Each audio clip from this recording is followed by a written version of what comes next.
Na aula de hoje, falaremos a respeito dos 3 estados físicos da matéria, que são o estado sólido, o estado líquido e o estado gasoso.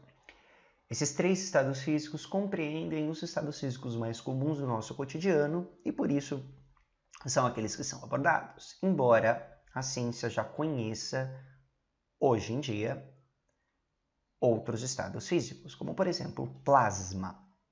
Visualizaremos os 3 estados físicos de acordo com 3 características: organização, a atração e a velocidade. Sempre visualizando como estão os átomos e as partículas pelo viés dessas 3 características. Muito bem. O estado sólido é caracterizado por ter as suas partículas ou seus átomos ou moléculas muito próximos entre si.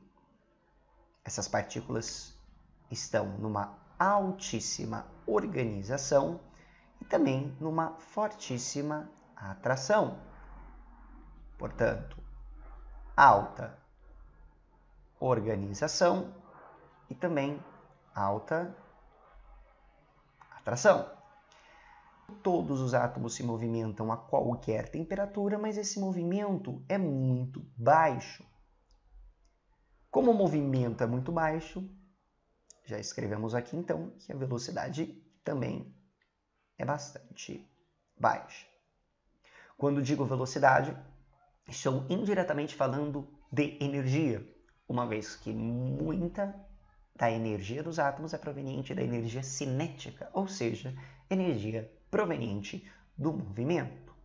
Essa organização faz com que os sólidos tenham a sua própria forma, eles não ocupam o espaço disponível, contrariamente dos líquidos, que perdem a organização característica dos sólidos, não ficam mais todos tão próximos e bonitinhos e já adquirem mais mobilidade, mais movimento, comparativamente aos sólidos. Isso faz com que eles não fiquem mais limitados ao espaço original. E aí eles podem se expandir pelo espaço disponível. Por exemplo, como acontece quando você derrama um líquido num copo, ele acaba ocupando todo o espaço. O mesmo não acontece com o sólido, que mantém a sua forma. Comparativamente ao sólido e ao gás, um líquido tem uma organização média e também uma atração média entre as partículas. Ainda ocorre atração entre elas, como ocorria também nos sólidos, porém essa atração já é um pouco menor. Cuidado que alguns líquidos têm atrações fortíssimas, como por exemplo acontece com o caso da água, então não pensem que essas atrações são fracas, depende muito das características de cada ligação, de cada molécula, e a velocidade delas em relação ao sólido já é uma velocidade muito maior, mas como ainda é menor que os gases, vou indicar aqui média. Por fim, o estado gasoso é caracterizado por um aumento muito alto da energia e da velocidade dessas partículas.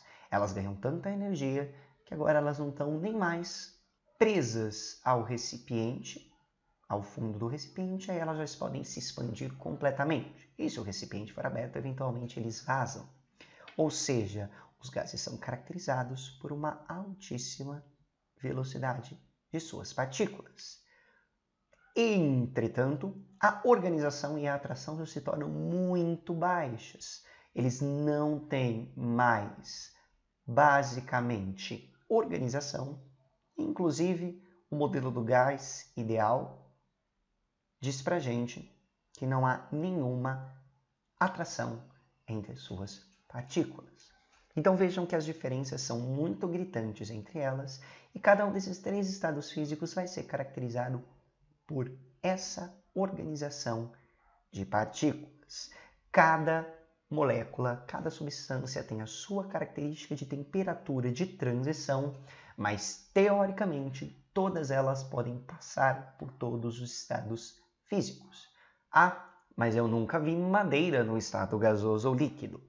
Isso porque antes de fazer essa passagem, o oxigênio acaba reagindo com o carbono e acaba queimando, mas pelo menos teoricamente todas as substâncias possuem os 3 estados físicos.